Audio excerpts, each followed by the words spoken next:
নুরুল হাসান সোহান জাতীয় দলে নেই অনেকদিন, তবে বাংলার ক্রিকেট প্রেমী তথা মানুষের মনে জায়গাটা বিন্দু মাত্র কমেনি ডানহাতে এই উইকেট কিপার ব্যাটারের। ছাত্র আন্দোলনের সময় দেশে ছিলেন না, তবে ভার্চুয়ালি সবার আগেই ছাত্রদের পক্ষে কথা বলেছিলেন, এমনকি সুস্থ হয়ে দেশে ফিরে সশরীরে আন্দোলনেও ছিলেন। মানুষের হৃদয়ে সোহানের জায়গাটা তখনই মজবুত হয় ক্রিকেটের বাইরে থেকেও। বাংলাদেশ পাকিস্তান সিরিজ চলছে, তেমনি নেই সোহানদের নিজেদের প্রস্তুত করার মিশনও। তাই তো মিরপুরে নিজের ফিটনেস নিয়ে কাজ করে যাচ্ছেন সোহানরা। তবে মন যে ভালো নেই সোহানদের, সেটা ফেসবুক পোস্ট দেখলেই বোঝা যায়। বন্যায় ভাসছে দেশের একটা অঞ্চল, মাঠে নিজেকে নিয়ে ফিটনেস ঝালিয়ে নিলেও মনটা হয়তো বন্যা কবলিত মানুষের বাড়ির দিকে। ফেসবুকে সেটারই জানান দিয়েছেন এই ক্রিকেটার। যদিও মিরপুরের মাঠে এদিন সোহান এসেছিলেন অনেকটা নায়কের বেশেই। স্যান্ডেলিনা সো, রূপচর্চায় আভিজাত্য।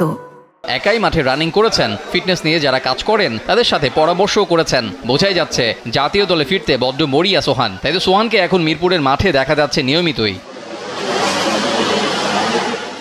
নতুনভাবে দেশ গড়ার পর সাংবাদিকদের সাথে কথা বলেছিলেন সোহান। সেখানে নিজের পাওয়া না পাওয়া নিয়ে জানিয়েছিলেন অনেক কিছুই, বিশেষ করে দল থেকে বাদ পড়ার কারণ যাতে ক্রিকেটাররা জানতে পারেন, কিংবা দলে যদি কেউ ঢুকেন তাহলেও কিভাবে ঢুকেছে সেই ক্রিকেটার তার পরিষ্কার একটা ব্যাখ্যা পাওয়া যায়, এসব নিয়ে কথা বলেছেন।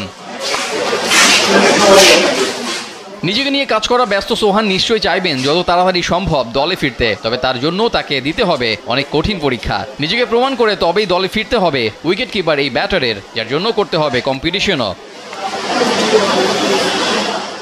অবশ্য যেভাবে নিজের ফিটনেস নিয়ে কাজ করছেন সোহান, তাতে বলাই যায় নিজেকে প্রমাণ করতে মুখিয়ে আছেন তিনি। বিসিবির পরিবর্তনের বাতাসে হয়তো সামনে ভালো কিছু উপহার পাবে বাংলাদেশের ক্রিকেট ভক্তরা। আর যদি সেটা হয় সোহানদের মতো তরুণ ক্রিকেটারদের হাত ধরে, তাহলে মন্দ কি।